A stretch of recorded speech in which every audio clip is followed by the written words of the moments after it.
All right. So what did we learn in our previous session?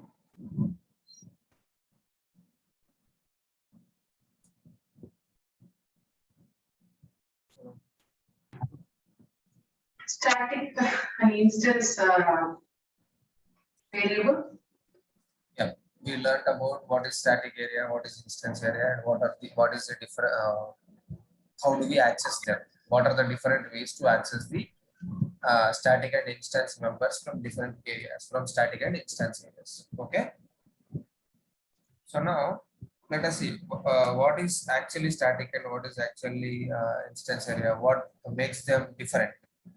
Let us see the difference between them. And let's see where do we use these kind of static and instances. When do we use? Okay. I'm going to create a new class. C15 is our one. C16.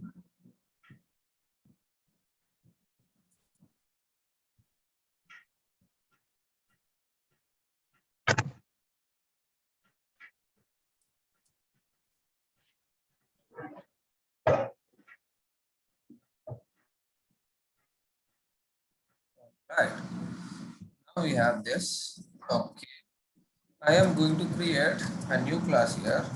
Class.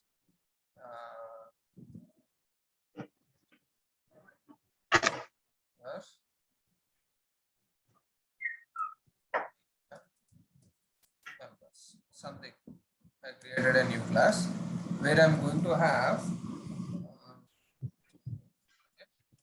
I'm giving some variables here. Okay. So,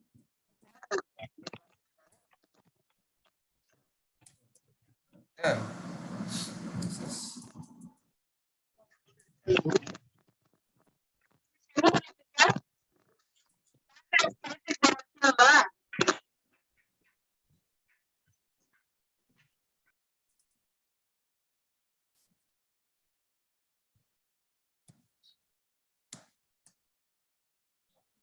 now we have these methods.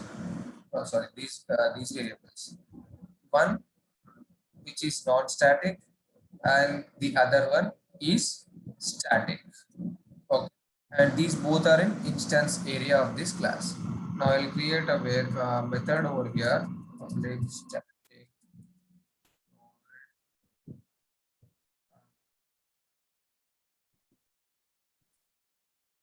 one. This is a static area. This is not needed. Now we have this.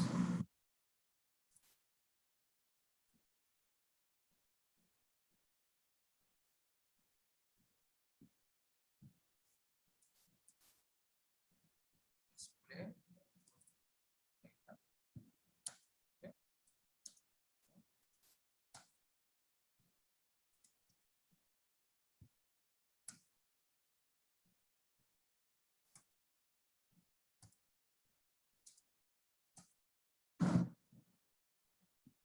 These are the things that I have in the other class. Now, to access these members from my other class. So how do I access this non-static member in the static area of other class?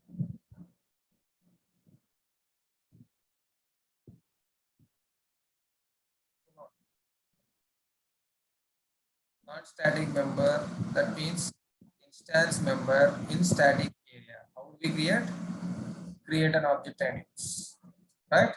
So we have to create object for this class. Test for area members, pj1 TM1 is equals to test for area members. Okay. Now I'm going to see TM1 dot uname. Okay. Then I will also be able to see TM1 dot password in the end. Okay. I have both of them. Okay. Here I'm just accessing them. So I'll just This main string you created, you typed it, or the minute you put static, it is coming automatically. which one? main string. This one.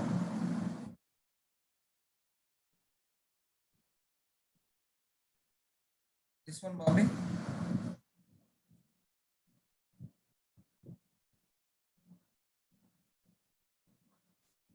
Everything here I created.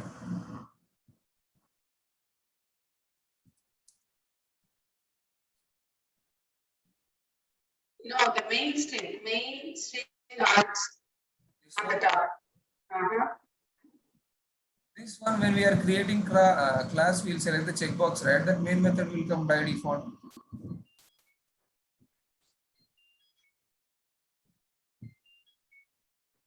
No, is it a main is a keyword or you are creating? That's what my question is. Main.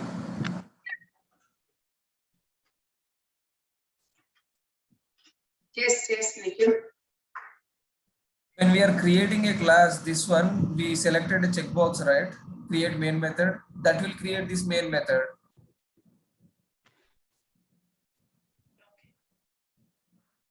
Is that your question or something else?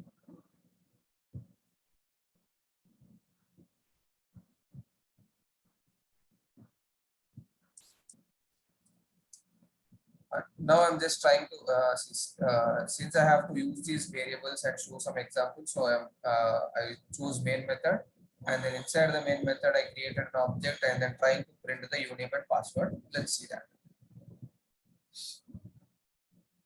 Okay, we got the username and password, no issues. Now I'm going to create another object for the same class. Okay.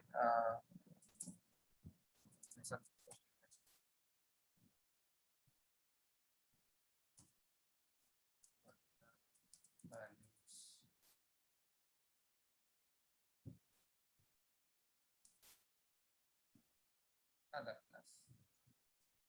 And this.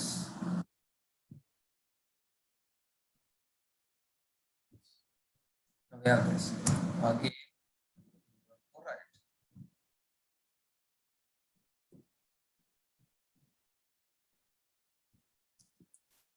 Updating values, other class variables. We can also update those variable values. So I'm going to create a new object. Okay.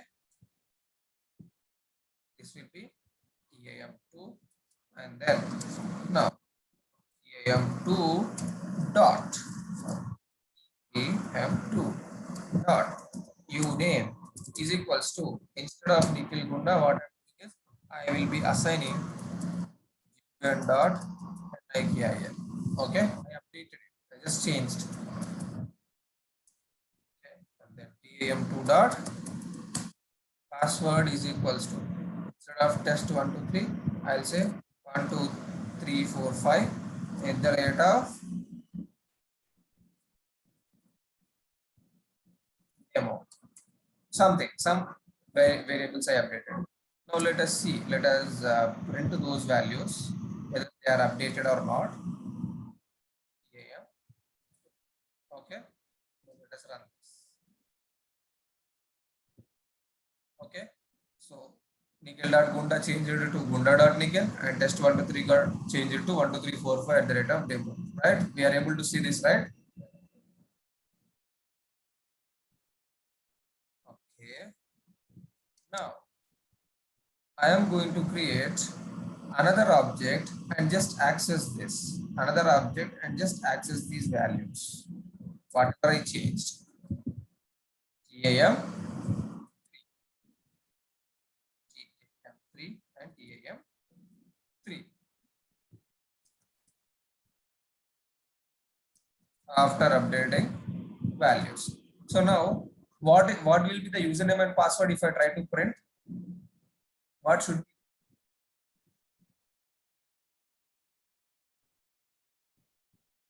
You understood my point? So by default, there were some values assigned to username and password in this class. I assigned this. Okay. I printed it just to show you. Once I printed it, I altered the values of both the variables, username and password. I updated them to gunda.nikhil and 12345 at the rate of demo. And that updation is also clearly shown here, whether it is updated or not. I printed it and then it says that they are updated. Okay. Now I am creating another variable, another object for the same class, same team for a test for area members, and then I want to print the same username and password. But these username and password are already updated by this, right? Now let us see. So if they are updated, we have to see both. Name is gunda.nikhil and then password is 12345 at the rate of demo. But now see here, just observe it, what happens.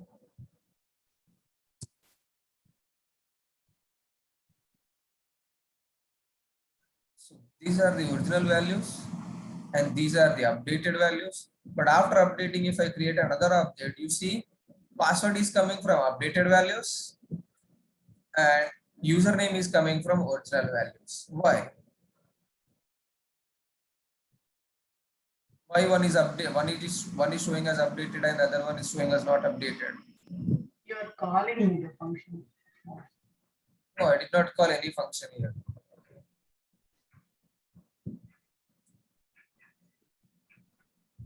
It's an instance name. Sorry? Which one got changed here? Password got updated and the updated password only is being shown. Okay, that is fine. Username did not get updated and username is showing as the initial username, right? Because this is a different method, correct? So whatever you create, it will. Now tell me. You didn't get your question correct.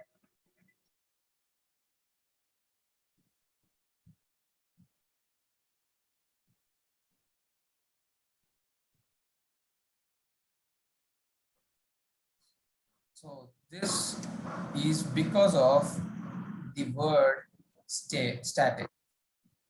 This is the difference between non-static and static. What is the difference? Okay, let me share my other screen. All right. Now, memory allocation. Static means fixed. The name itself says static means non-changing. Okay. So now we have a memory. Okay. Whenever we are creating an okay, we have a class here.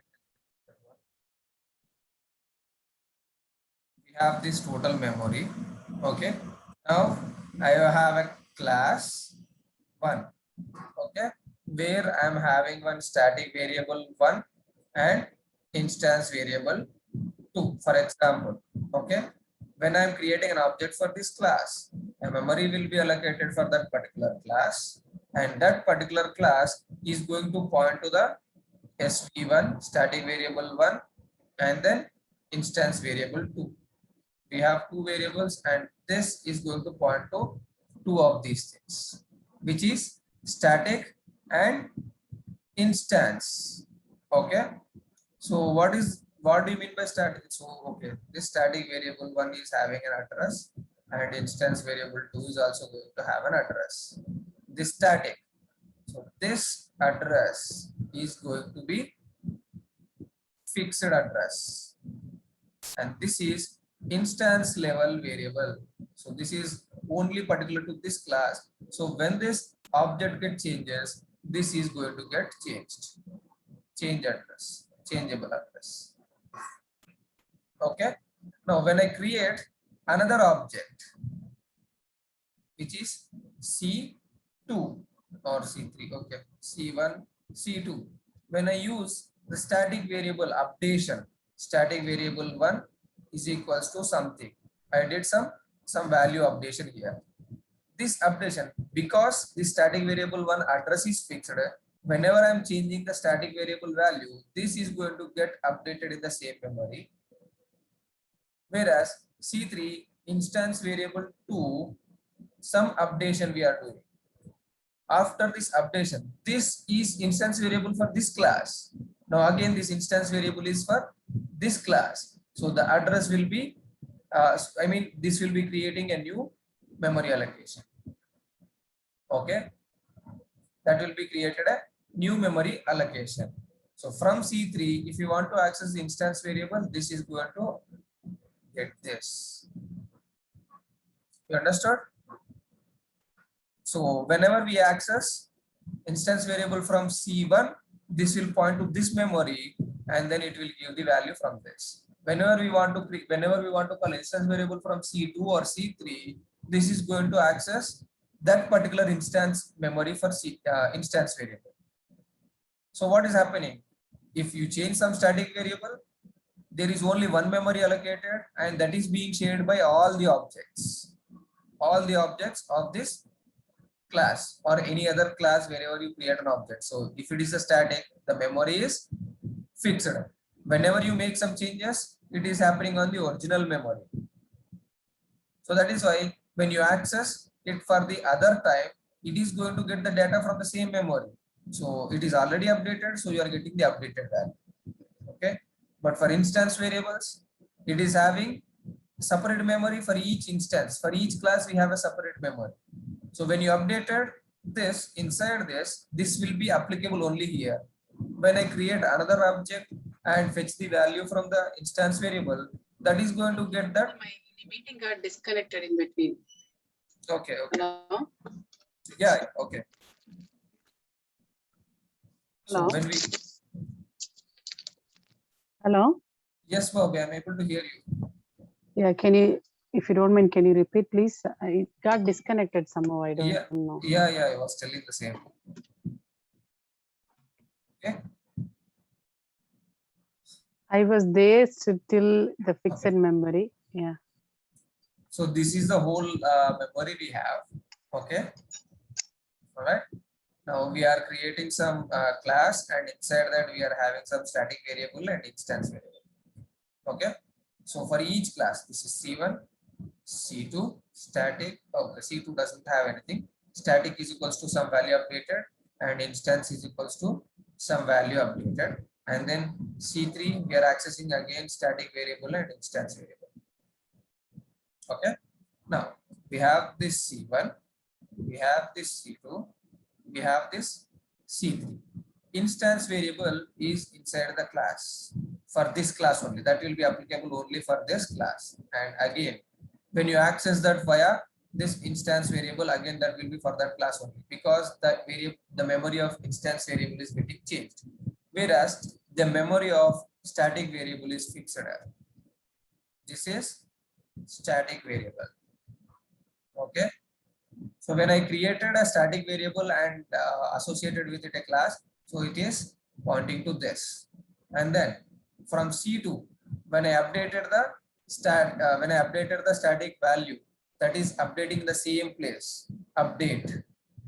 Okay. And then when I'm trying to read the same memory from same static variable from other class C3, this is going to give me this updated value, because all the three classes C1, C2, C3 are sharing or using the same variable or same memory allocation for static. If it is static, static means fixed, right? This is a fixed memory. We will not be able to change this memory, or we will not be able to change this value. Even if we change it, what is happening? Whatever you have updated, the updated value will be available for the next classes or next objects. C1 accessing the static variable. Okay, this is where we created. This is create. When we created, we added a value. Now in C2, I'm trying to update it. It is updating in the same place. So when I try to read the value, it is going to be the updated value, right? Anytime once it is updated from C2, how many objects do you how many objects you might create? This is going to point to the same memory. So you are going to see the updated value of static member. Okay. Whereas instance, that is specific to each class. C1 has a separate instance variable, C2 has a separate instance variable, C3 has a separate instance variable, and C4 will also have the separate instance variable. Now you have a value inside this, you printed it, okay, fine. Now in C2 you updated an instance variable that is specific to this C2, and when you printed it, you saw the updated value. Now in C3 again you try to print the instance variable. This is specific, whatever you updated that is specific to C2. But okay, I did a small mistake. We should not write these instance variables inside. So here I write this is for C1 and this is for C2 class. Now when I am using this instance variable from class 1, this is pointing to this. And when I am updating via C2, that is the updated value will only be present inside this particular object. C2 is not a class, this is an object. Okay, inside the C2 class object, it is updated. Now inside C3 class, again I am creating an object for the this class. I'll show you again. Now I will be speaking only about the instance variables. Okay, so this is the class where we have static and instance variables. Now I have C1, I have C2, okay, and I have C3. These are all objects. Okay, when we are creating objects, this is going to get a duplicate copy of this. This is the original class, right? C1, duplicate copy of the static and instance. But this static variable and instance variable, static is fixed memory. This is static. Okay, this is fixed memory.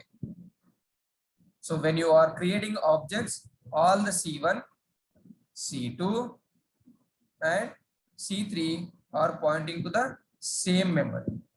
Whenever you make some changes, all the changes will be reflected in the same memory. So whenever you access it further or whenever you use it further, you will be seeing the updated value since the memory is fixed. Okay, but instance variable, that is specific to this instance. So here you will be having, so it will be copying this instance variable into this, and then it will be C2 will be copying that instance variable into this object. It will be pointing to three different things. Okay, this is instance, this is a class. When we created an object, the instance variable is copied into this, and then into this. Okay, the instance variable. Since the static is fixed, so all the three are pointing to the same, but instance is specific to the instance. So whenever you create an object, this instance variable will be copied. I mean, duplicate memory will be created for C1 separately, C2 separately, and C3 separately. So C1, I am trying to print, it will print the whatever value that is copied from here, that will be printed by using object 1. Okay, and now I created another object. The instance variable is copied into this, and now when I change or update the values, that update is happening only on this instance variable, not on the original class. That is happening only on the local instance variable, which is copied from this. So when I update the value, this is inside the object 2. So when I update value, that will be seen only on the object 2. When I create an object 3, this object is again being created from this original class. So you will get the original value only here. So when I print it, I am seeing the original value because that is copied. But when you see the static, all the three are using the same memory, fixed memory. So this is being changed. Understood?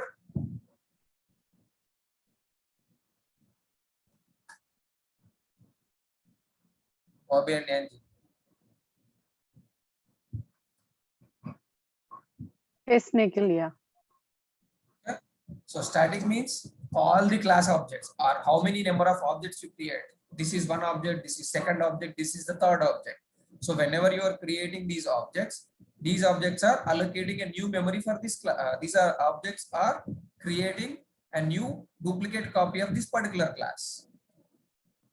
Okay, so this particular class duplicate is present in object 1, object 2, and object 3. So since we have one static and we have one non-static, static is going to have fixed memory. That means all the three objects, TAM1, TAM2, TAM3, all the three objects are pointing to the same memory of this. Whereas this, a duplicate copy of this username is created for each of them. Okay, So when I am printing here, original values are copied into this object. So that is why you are able to see Nikhil Kunda and test 1, 2, 3. Okay. Now I am creating object for the same class, object to do new object. That means new memory is created. Whenever I use a new keyword, a new memory will be allocated. In that memory, what I'm trying to do is I am updating the non-static member and static member. So non-static member is specific to this object. Okay. So okay, this will be updated. And static member, this password is same for all the objects. Okay, this password is same for all the objects. So that is why whenever I'm updating it, this is updating the value inside this class. Okay. And then when I created another object, again the username and password are copied into this.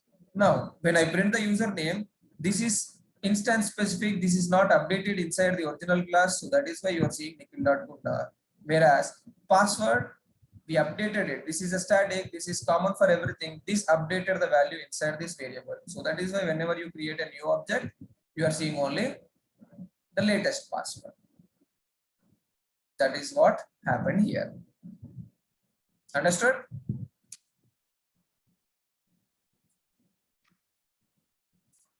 So this is the difference between static and instance. Whenever you want a fixed memory, whenever you don't want to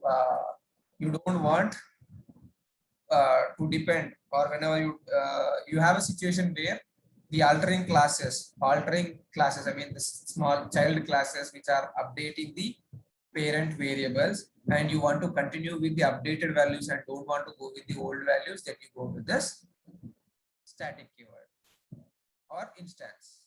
Understood? That is the difference between static and instance. Static is fixed memory, and this is common for all the objects. These are not creating a duplicate memory for static variables. For these variables, they are not creating a duplicate memory. But for instance variables, every object is going to create a duplicate memory. And whatever the operations you perform, the operations are being performed on the duplicate copy. Okay. Now let me come to the real world, real time example. For example, now I have a notes, right? For example, I have this notes. I want to share it with you. This is my original notes. Now we are dealing with soft copy, but for suppose, let us assume that this is on a paper. Okay. I explained you in the session, and then you want the notes. Okay. I give you this paper to you and ask you to make copies of it. Okay. So both you and Yanji created, you went to Xerox shop, you photocopied it. Okay. Now we have 3 different copies, one original copy, 2 different copies. Okay. Now suddenly Yanji found a mistake or spelling mistake or sentence mistake or grammatical mistake which is present. Okay. Now what Yanji did is she updated that mistake on her copy which she had. Will that change be applicable to Bobby? Will Bobby seeing the same updated what you have updated in your Xerox copy, Yanji? No, right? Because you updated on your personal copy. The same way, when you have an instance variable and you're updating it, that is updating on its personal copy of that variable. Okay. Now, okay, Yanji found that mistake before taking a Xerox copy or after taking a Xerox copy and updated in the original copy which I gave. Now, whoever takes the Xerox of this original copy, what will happen? They will all see this change. Right?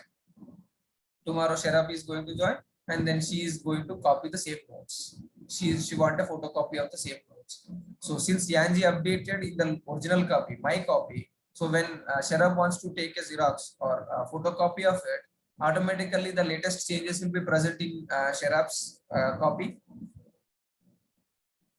Understood?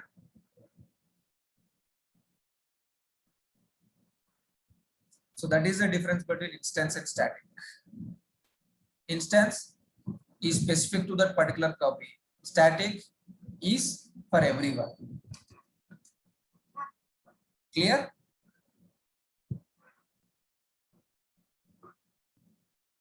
So this is the difference between static and instance, and this is how we deal with. Once you update a static value, that will be updated for every object. But instance variable, that will not be updated for any of the objects. That will be particular to that particular instance only until this object. Okay.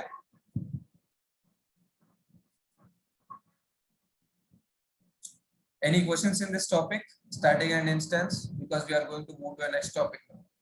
Methods. Any questions in this topic, static and instance?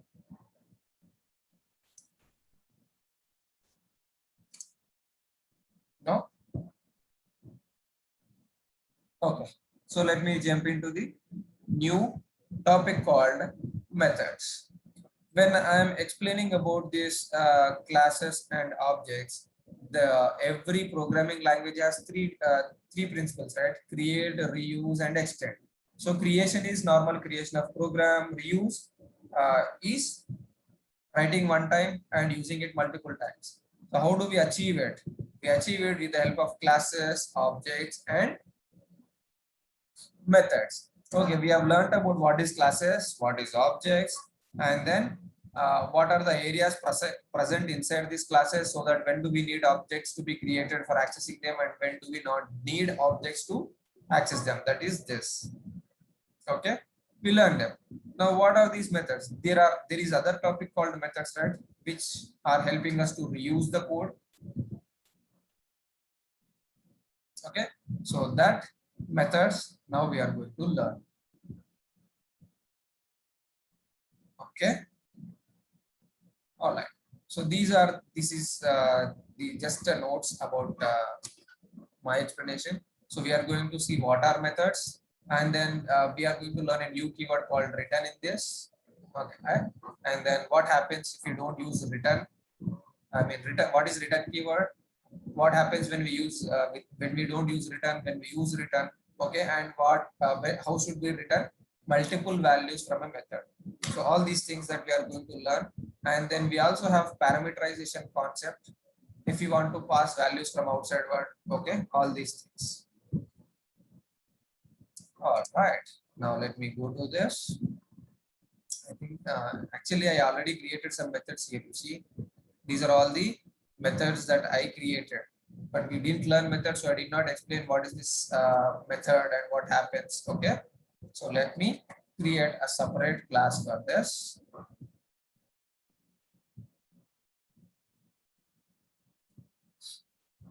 C17 underscore methods underscore underscore.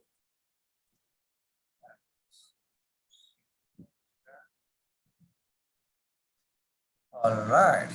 For suppose I want to perform addition. Okay. I want to perform addition. Okay.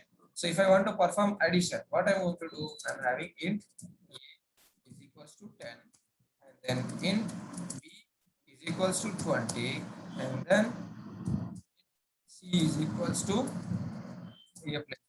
This is my addition program. For example, let us assume that now we have fixed values. Whenever I say addition, it should perform these steps and print me the output. Sum of A and B is plus C. Okay. Whenever I say addition, I want this to be printed. Okay. See? Sum of A and B is 30. Now, Yanji is asking what is the sum? I have to run the same code. Bobby is asking what is the sum? I have to run the same code. Nikhil is asking what is the sum? I have to run the same code. If everybody is asking it and everybody wants this, and if I keep it inside the main method and I am only using it, so will Bobby, will the others be able to access it? When we create objects, we cannot access main method, right? Main method, the purpose of main method is only to show the compiler from where to start the execution. Whatever the code is present inside this, that will be executed, that's all. But this cannot be shared with any other class or any other object. But okay, let us forget this. A and B, it makes very simple. Okay, let us assume that we three, Bobby, Yanji, and Nikhil, are automating or working on an automation project. Okay, same application, same application. We are all three working on the same application automation project, and we all need to log into the application. Okay, to test the application, we need to log in. Okay, so Nikhil, automation started. Okay, so Nikhil is going to write this module code like this: login, search for product, add to cart. Okay, verify the payment method options. Okay, this is Nikhil scenario, and then this is Bobby scenario. Bobby also, whatever the operation we want, they have to log in and then search for product and then verify the review section. This is the scenario, and then Yanji is having another scenario. She is automating. Okay, login, search for product, click on buy now, and then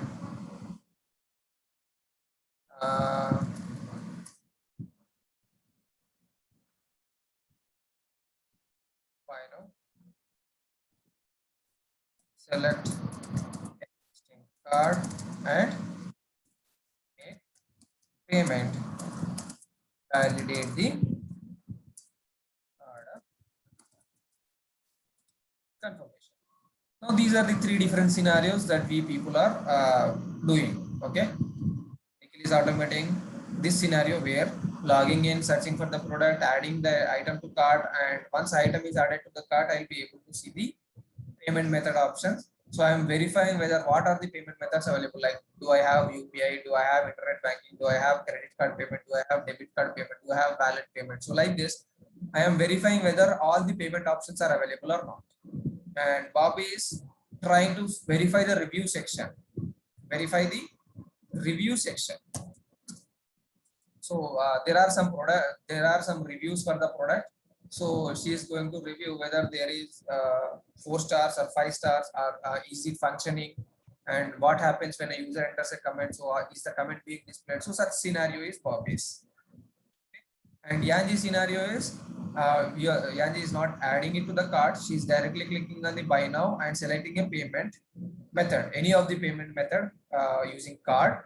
And then once the order is placed successfully, she wants to validate the order confirmation page, whether the order details are displayed correctly, card details are displayed correctly, address is being displayed on the confirmation or not. So something like that. Okay. Now, if you observe, all the three of us are doing the same code again and again, logging in and searching for the product, logging in and searching for the product, logging in and searching for the product. Of course, this is the only part that we are doing it redundantly, right? So I wrote login and search for the product logic in my code, and Bobby wrote in her code, Yanji wrote in her code. So are we reusing or are we rewriting the code again and again? Reusing. We are not reusing. We are creating a duplicate copy of these things. Okay, now once we let us assume that all the scenarios are automated, and then now we are handing over the project to a single person who is going to handle this, or who is going to maintain the test. Development takes time, but running and maintaining doesn't take time. So every time when the project is in development mode or automation development mode, we are starting automation now. So there will be more people in the team so that we can complete the work as soon as possible. But once it is completed, there will be only 1 or 2 people so that they can easily manage it, because they are not going to develop any new automation script. They are going to use the existing automation scripts, right? So the count will be reduced. Now V3 gave to Sharab. She is a execution. For example, she is executing all the scenarios that we have automated. Not only these three, there are some other scenarios. She is running it. She is executing it. Okay. Now, suddenly there is a change. She observed. We already left. We all three left, and we are in another project automating now. Now, Sharab is the execution engineer for this project, and she found that login method changed. I mean, login way of logging in. Changed. Earlier, we used to enter the username, password, and click on login. But now that is changed. You enter username, verify username, found, ask password, enter password, and then click login. This is the new way. But earlier, enter username, enter password, click login. So username, password are on the same screen. So I am entering username and password and then clicking on the logging in because they are both on the same page. And the same thing you also did. Here also the same. Here also the same. Now we have three different places where login method is created or login code is created. Okay. Now when Sharab is here, and then she understood that okay, the way all the scripts are failing because the way of logging into the application is changed. There is an extra step verifying username, which is not there in our code. Now she wants to update. So she has to update each of the class because we did not have a reusable code. I wrote my own code, you wrote your own code, and Yanji wrote her own code. So when Sharab found that there is a change, if she want to update, she has to update in this place, and then in this place. Three different places, which is making her work more what we say problematic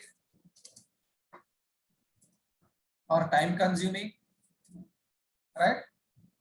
We have to update in three different places because I wrote my own, Bobby wrote her own, Yanji wrote her own.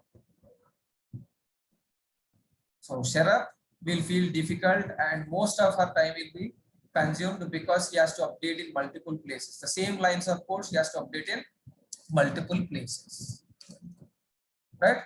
So to avoid this and to increase the reusability, instead of writing my own code and keeping it specific to my class or my scenario, what I'm going to do is I'm going to make this a reusable method or reusable code where the same code will be used by Bobby and Yanji.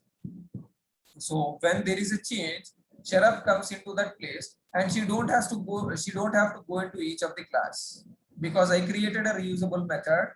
For example, like this. I'll be creating login reusable method. I created it here. Okay, this is scenario where I'm having all this. But if I don't want, I created a login reusable method and I am removing this. I'll use login reusable method. And the same reusable method will be used by Bobby. And the same reusable method will be used by. Okay. Now Sharab came and she found that okay, the login method changed, login process changed. So what she'll do is she will come and she'll just update this page. Update the login method. So there is no change that is needed for each of the scenario now because we are already calling the same reusable method. Yeah, Sharab came and she updated this. So we are going to call the same method. So everything is updated automatically and you don't have to change anything in each of the class or each of the scenario. That is the advantage of reusable method. Understood? I know this is a lot of theory. I'm going to write a program now, but to make you understand the program, what is the advantage of methods, how do we create it? Why should we create it? So that is the reason I have to explain all this. Now let's remove all these unwanted comments, or let it be, no problem. I don't have any issues. Okay, now I'm going to create a particular method over here, login method. Public void login. Okay, so I'm saying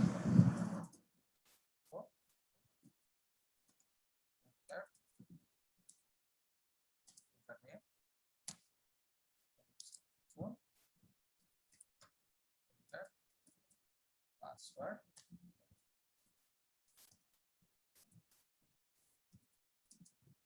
So login. So I am having this ISO statement. So this is the syntax of a method. So the method name, this is the method name. This is the return type. Whatever we are returning from this method. Currently, I'm not returning anything, so that is why it is void. If you have any value that is going to be returned, then we change this void keyword. Okay, we'll see that. And then this public is an access specifier that we'll see a little later. Okay. For now, let us assume that we have to keep it as public. It is not mandatory to keep it public, but let us assume that. Okay. So public void. This is the return type. This is the access specifier. This is the return type, and this is the method name. And this method name, if you have any parameters, you have to pass them via this braces. Currently, I do not have any parameters, so I'm leaving it empty. Is it to be a capital? Does it start with uppercase? It should be small, sorry. Okay. Methods and variables should be small cases, and classes should be uppercase. Okay. All right. And then here we have to pass the parameter values. In whatever the values you have, if you want to pass, you can pass the parameter. So this is how a method looks like. So say some example for the parameter if I want to pass it. I'll show you. I'll show you. Currently, I'm showing the basic example. We have a lot of things that we need to one by one we'll do. Okay. So now this is a method which is inside this class. Okay. I want to reuse it. Okay. I'm going to call this login method. This is static and this is instance area. So if I want to access an instance member inside static area, what should I do? I have to create an object, right? But I don't want to create an object. So I'm going to mark this as static. So static to static, and both of them are in the same class. So can I use this method directly? Right? I'm going to call this method. But disadvantage of static is it will take more memory, right? Instance will not take memory, correct? No. See, if you remember my previous explanation, static has a fixed memory, so it is not creating a duplicate memory or duplicate variable for that. Correct, but that's a fixed, right? But instance is temporary, so. No, it's temporary, but we are, no. For example, let's see, I have a pen drive where I'm having a movie. Okay. I have a pen drive, I'm having a movie. I gave it to you, you watched it, that is fine. You did not create any duplicate copy, but you want to, you like that, you love the movie, so you want to have a copy of yourself. So you are copying the movie from my pen drive to your system. What will happen? Okay, more memory. Yeah, if I'm having 5 GB of that movie or 500 MB of that movie, so 500 MB, the same 500 MB is going to be occupied in your system as well. Okay. Okay. And Yanji, if she's copying again 500 MB will be copied into her system. So we are creating more duplicate memories, duplicate objects, so more memory is accessing. But both you and Yanji want to see, you saw in my pen drive, okay, it's an okay movie, you didn't like it or you didn't love it, you don't want to keep a copy, you'll just leave it. And you have some other movie, so you'll delete this movie and add that movie and give it to me.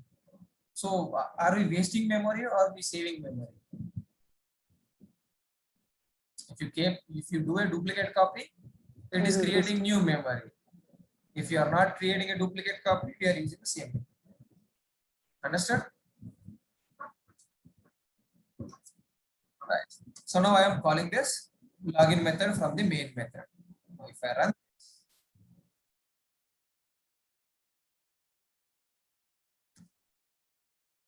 okay, if I run this, you will see all the things. Entered username, entered password, and clicked on login. Fine. So every time it is going to enter username. Okay, I'll say something. I'll say entered username.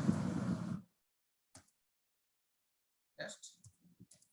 For example, I'm saying, okay, every time whenever you call this login method, these are going to call this username and password, same username, same password. Anytime you call, everybody is calling. They will see the same login. They are going to use the same fixed credentials. Okay. Anytime I call, they are going to perform the same operation, test username and test password.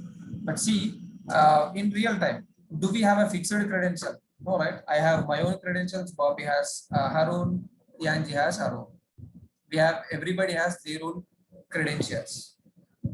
So if whenever I say, whenever I'm calling this login method, it is entering always test username and test password. But that is not the correct way,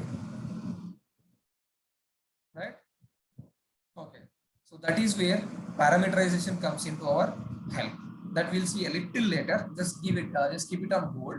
Why do we, when do we go for parameterization? Now, I am clicking, let us see the return time. So now I'm entering the username, I'm entering the password, I'm clicking on login. But am I returning anything that login successful or login failure? No, right? I'm not returning anything. Yeah. But I want to know the status here. I am just calling that method, but I want to know whether the login is successful or not. I won't be able to get it, right? I'll change this example. Okay, let it be. I'll create another method. Public static void add. Okay. Now I'm going to create int a is equals to 10, 50 is equals to 100, and then int c is equals to b, and then so sum of values is plus c. Now we have this add method which I'm going to call add. Okay. Now if I run this, see, sum of values is 110. So that is being called. That is fine. That is perfectly fine. Same as how login is called, add is also called. But you see here, we have two problems. One is whenever we say add, we are not only going to add 10 plus 100. Are we going to add always 10 and 100? We might need 1 plus 2, we might need 1000 plus 10,000, we might need 2 plus 4, we might need 6 plus 10. We might need any parameters that needs to be added. So that is one problem. So we are going to change these values. These are fixed at 10 and 100. But if you want different values to be added, then we go with the parameterization. And also see, whatever the value, whatever the sum that is being here, we are just displaying it inside this class. Okay, I'll comment out this thing. Okay, now I called the add method. Okay, and we have the add method. Inside it, we are having two variables and we are performing the addition. Okay, fine. I'm calling it. All right, but what is the result of this add now? You see the result? No, because you perform the addition and then stored it inside a variable which is called C, which is local to this add method. Agree? Which is local to this add method. But now I want to print the result C. So sum of values is plus C. Will I be able to do this? No, right? Do I have a C variable inside this class or inside this method?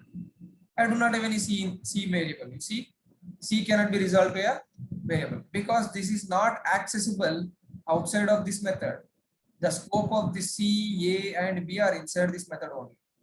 only until here it will be accessible. Now if I But want if I this, put static,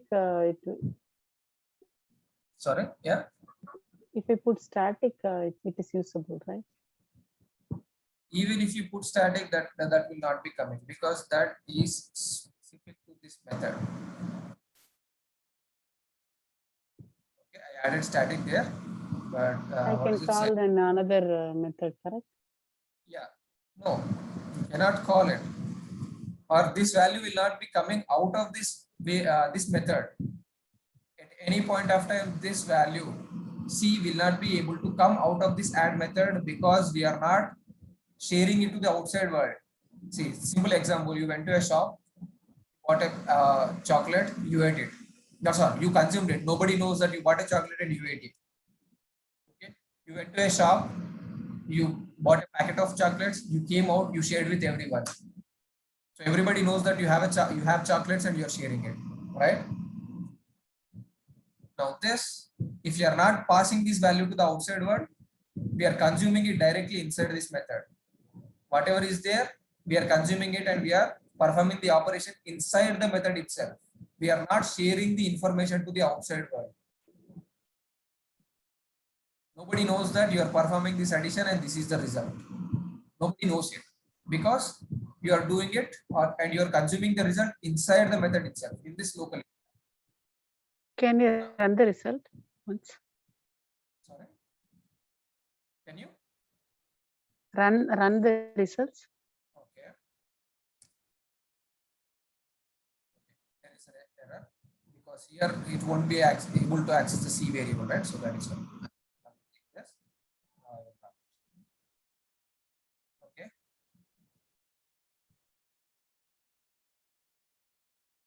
Right. Bobby. Yeah. Is there some question on this? No. Just yeah. Okay. So we are consuming it and we are printing inside the method itself. But now I want the value of C, whatever the addition value, that needs to be shared with other resources, shared with the other members. So we are not sharing it currently. Now, if this value has to be shared with the outside world, the value is inside this method, right? Which is local to this, which is specific to this block, only accessible inside this. How many times you want to print C inside this method, you can do it. But I want to pass this value of C to the outside world, outside of this add method. To do that, we use method return types. Okay. Now see, I am going to perform the same add method, public static, but for now I'll keep it as void, and then I am going to do subtract. This is another example with a return type. Okay, so I'm having some int a is equals to 200 and int b is equals to 300, for example. Okay, and then if I'm writing some condition, I can write any logic. Okay, a is greater than b, then what should I do? Create some variable here, int c. Okay, and then I'll say c is equals to, if a is greater than b, then I can do a minus b. Else, if a is less than b or a is equals to b, then what can I do? C is equals to b minus a. I am performing this operation. Okay. Now I have a value stored inside the variable called c. I want to pass this value c. Okay. Subtraction. Okay. Instead of c, I am marking it as subtraction. Okay. Now I want to pass this result. I want to share this result to the outside world. I want to share this result to the outside world. So I have to return this value. Right. So I will use the keyword called return. Return is a keyword which helps us to pass the local values into the instance value, local values to the outside of this area. Like a return keyword is like a visa.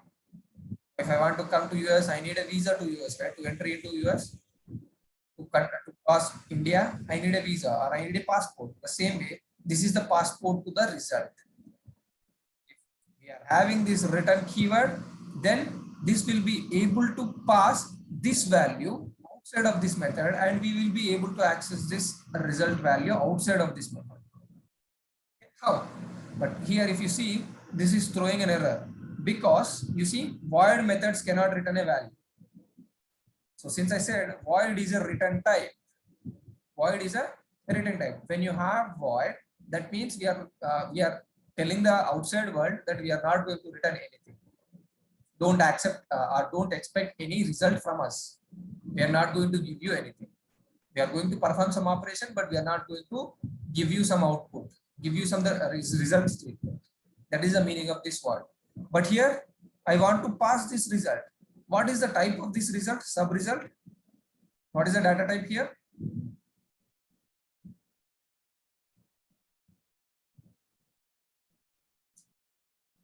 What is the data type of sub result? Integer.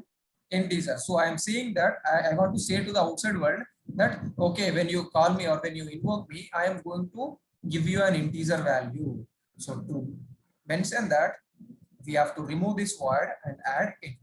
Now you see, so else if, okay, since we do not have an else condition, else sub result is equals to something. Okay, we are applying all these conditions, a minus b, b minus a, and here also I'll do subtraction. Okay, now we have this. Now whenever we call the subtract method, Here we can just put a equal to b, right? Because if a is greater than b means it's a less than b. We don't need to put that condition, right?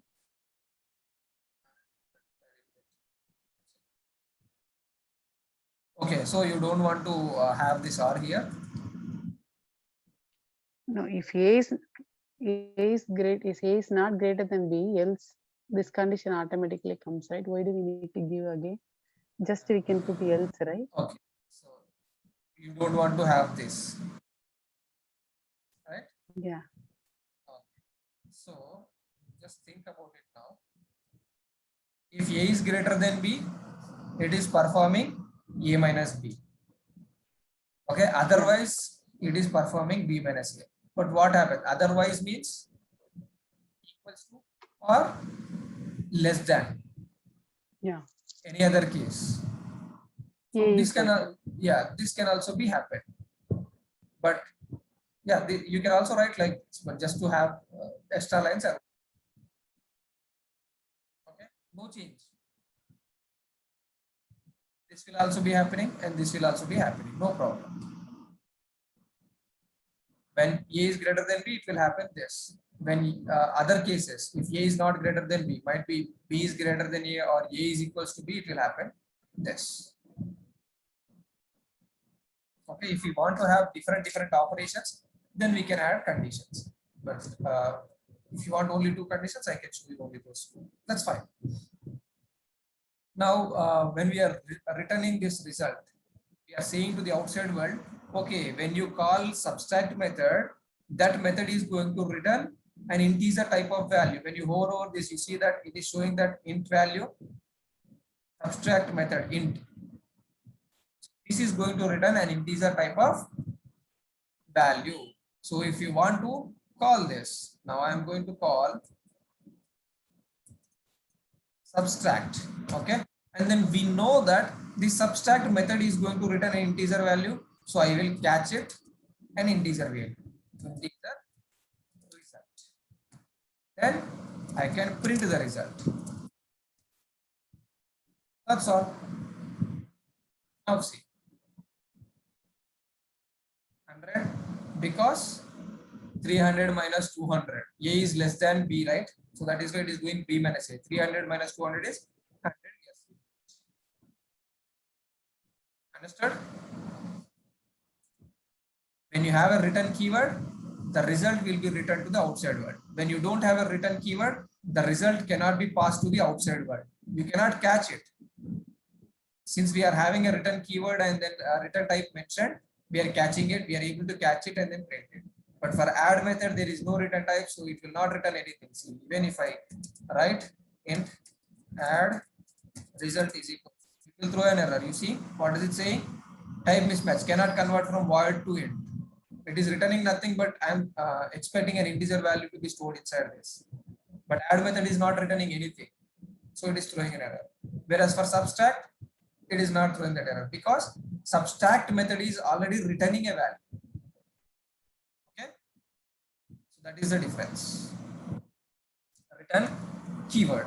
And now if you want to return multiple values, you cannot have multiple return statements in a single class, or sorry, in a single method.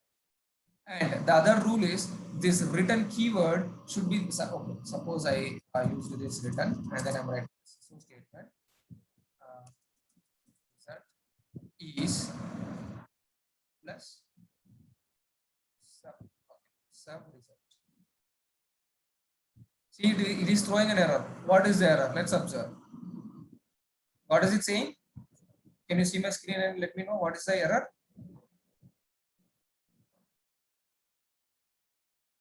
Unreasonable code, unreachable code. Unreachable code, because when your compiler is executing, it will come to this and then it will not be able to go to this, because once you execute, once you come top down approach, okay, A is created, B is created, and then another dummy variable is created, and then it performed the condition, it calculated the result, and then it returned the result. Once you see the return keyword that is getting out of this method, that means from where this method is being called, from here. Okay, once it sees the return keyword, it is returning the result to this variable. Now we are in this place. Now, how can we go back to the subtract method to execute this?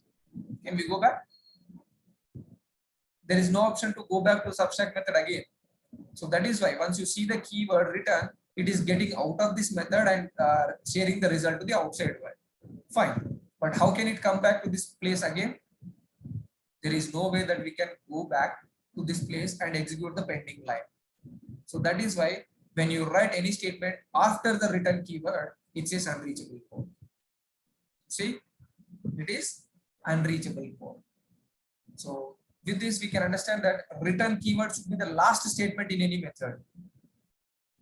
After return keyword, you cannot have any line of code, because when the return keyword is seen, automatically your compiler will jump into a place where the subtract method is called.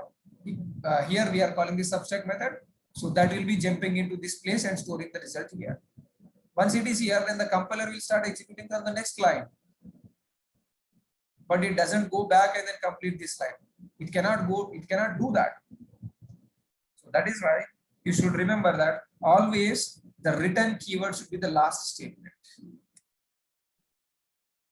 Okay, return keyword should be the last statement inside a method. You cannot write anything after the return keyword. You cannot write anything after the return keyword. Here I am returning an integer type, so I mentioned int. If I return a string type, I will mention string. Okay. If I return a character, I will say here character. Whatever the value type you are returning, that type you have to mention here. Okay. All right. Now, if I want to return multiple values, since I said after this return, I cannot have any statement. I cannot add another value. Return 120, for example. I cannot return because this is also unreachable. Once it sees a return, cannot go. So what can we do to return multiple values? You already know the answer. Where do we store multiple values? Static. Huh? No, instance. No. Come on. A single variable A is able to hold only one value. Variable Array. B, exactly. So this variable A and this variable B is holding only one value. But if I want multiple values, I'll store it in an array. return multiple values example. Okay, so here I am going to create a method static. Okay, for now I'm just keeping it as void. Okay, get names. Okay, and then inside this method I'm having an array variable string array names is equals to I'm adding the names here. Okay, Bobby, Angie, Shara. So these are the names. Now I want to return these names to the outside world. Okay. Okay. I'll say return names. Okay. What is the type of these names? What data type is it? String. String array. It is a type of string array, right? So I have to return this string array. That's all. Now when you catch it or when you have it, I'll say get names, and this get names is going to return what? String array, right? You see here string array. So I'm going to store inside a string array names to print some other variable. Now you have names inside this array. You know how to perform the operations right now. We have an array variable and we want to print all the values. We have for each names to print, for each name in names to print, just print that. That's all. This is how we are going to return multiple values by mentioning this as array type. Understood? Is that clear?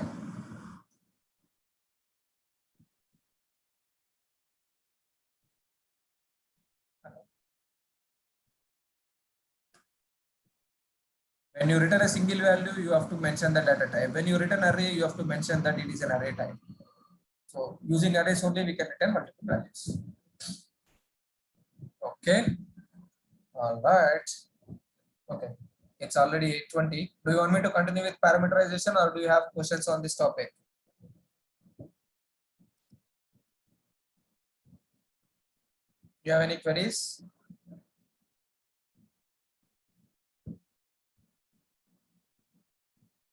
Hello. I have a question. You complete this after that I'll ask. Okay, this is done. Parameterization we'll see in next session. Let us stop for this today. Okay, we have seen what are methods, what is a return keyword, how do we return multiple values, and we also learned what is difference between static and instance, what happens when we change a static variable, what happens when we change a static instance variable value.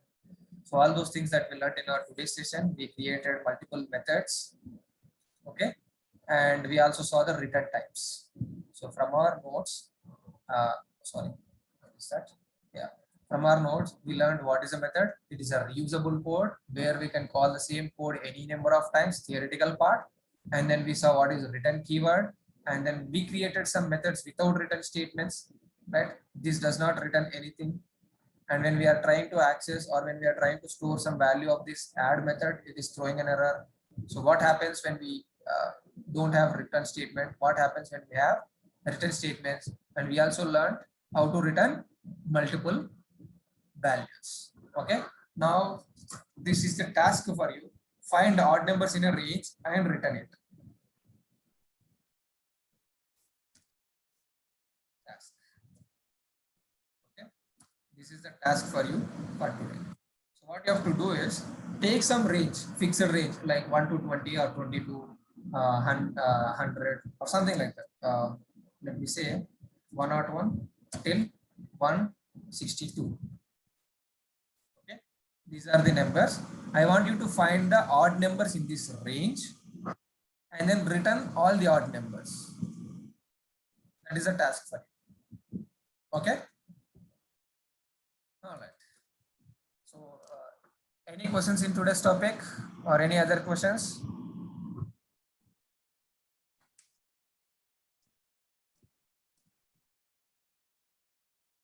Okay, Bobby, you can go ahead. I'll stop sharing my screen. You can share your screen and ask the question. Yeah, sure.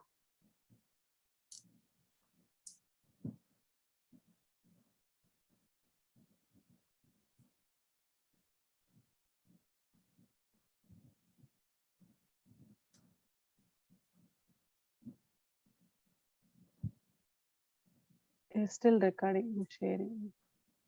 Okay, you want me to share? Yeah.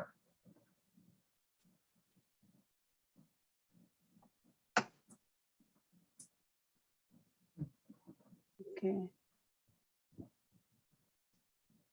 I couldn't find the mistakes, that's the thing. Do not run when you see the red color marks on your Yeah. class. There Yeah, are I saw this, but what is the problem here? I right. could, because I mean, variable, I'm giving the condition. Here it is showing some error. Okay. Else does else condition take any take any values, any condition? Does it check any condition? No, right? If you want to add it, we have to use else if. But we are you want to write only else. So why did you write that condition over there? Oh, Space between else and if. Else and if. Between else and if there is a space. There should be a space. Yeah. Now okay. see that will be gone. Okay. Still it is. A, B, A is less than B or A is double equals to B. What is the error there now? Just hover over it. What is it saying? The left hand side of an assignment must be a variable. A is less than. Okay, can you give spaces between both of them? No.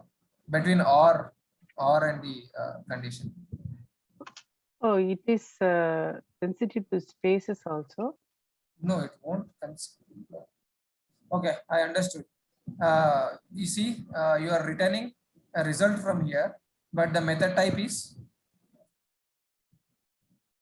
what is the method return type? Subtract. No, method return type. You are returning a result. No, you are returning a result. But how will the Correct. outside world know that this subtract method is returning some value? How will it know? Here I have given. That means you are not listening to the session. When No, when you don't return any value from this method, you have to keep this return type as void. But when you have something that you are returning, you have to change this void to the return type value, right? What is the return value that you are doing? Result. What is the data type of this result? integer.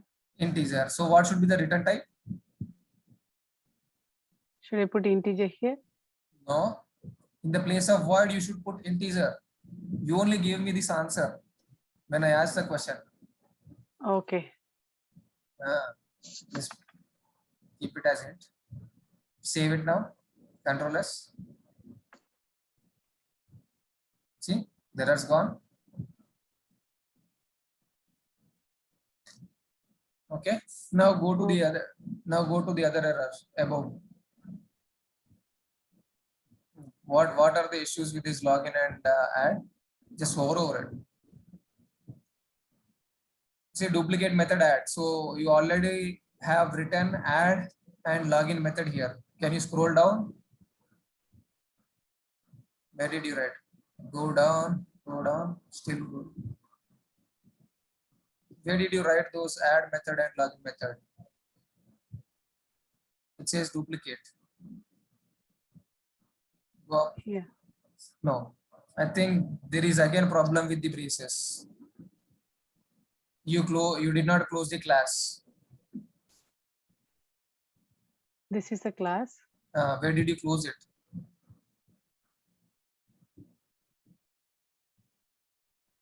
That is not the close brace. That is the brace of now see Control S. Go up. Okay, login and add method issues are gone, and then return result. Okay, you have if and else. So else, can you give a space over here Pay here. between 25 and 26? Extra line, add a line. So what happens if both the conditions? No, just give me, can you give access? Okay, so what you wrote, or whenever some condition is met, you are assigning some value. Okay, if both of these conditions are not met, for example, if both of these conditions are not met, then there should be some value to the result, right? Else result is equals to a minus b. Or I can give end. I don't want to give anything. Can I give end or print something?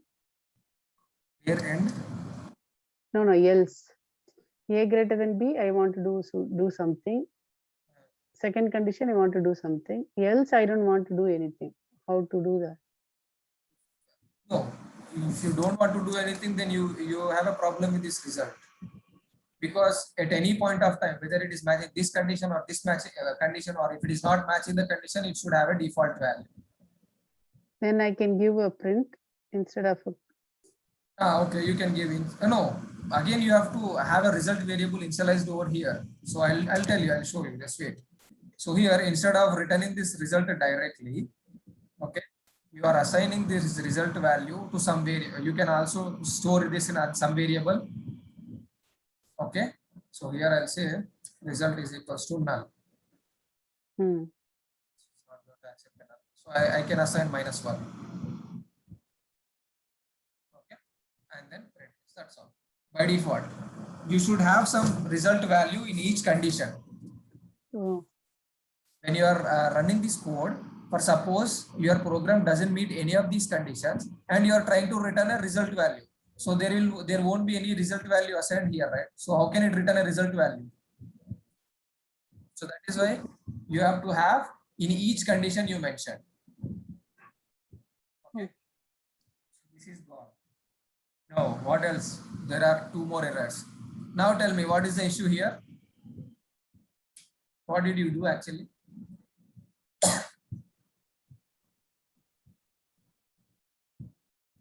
This is the area of a main method. Okay. Yeah. Inside main method, you are trying to write a method. Will it be acceptable? It's not? No, you cannot write a method inside a method. You can just call the method, but you cannot write a method. So that is why it is throwing error. It should be outside of main method. Okay. On. Now there is one more error. What is this error? Get names. Why is it coming like this? Uppercase. There I gave uppercase. No, not because of the uppercase. You are having lower cases only. Why? Oh, there. Array? No, I already gave array. Observe the lines of code that you wrote. Login, okay. Add, okay. Subtract, okay. Get names, not okay. Why? What is the difference between these 4 lines?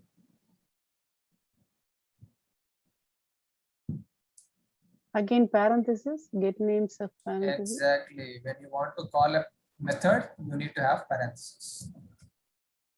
Gone?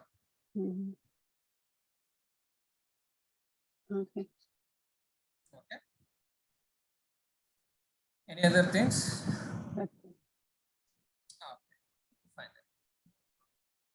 Angie, do you have any questions? No, Nikhil. That means you're not at all practicing.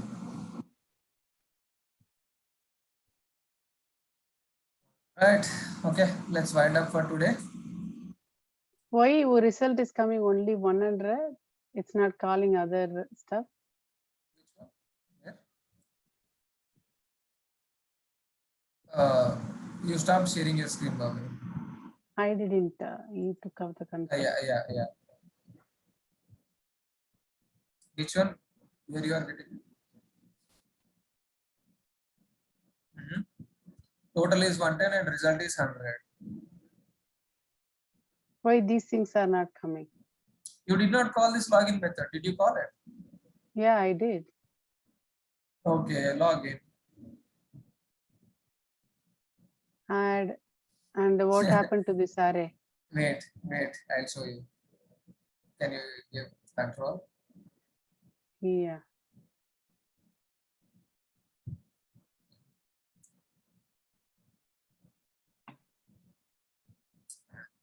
You see it? Why? Because we didn't save it? No. You already saved it, but you see this scroll, this one here, it was in the bottom. Oh, okay.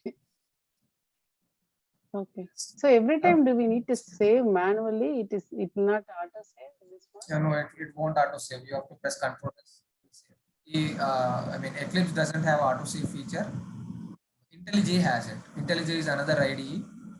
It looks same like Eclipse, but there are many changes inside IntelliJ. I mean, the shortcuts that we use for Eclipse are different, and IntelliJ is different. And the way we use the code is also different. I mean, logic will be same, but the IDE, the features of the IDE will be different.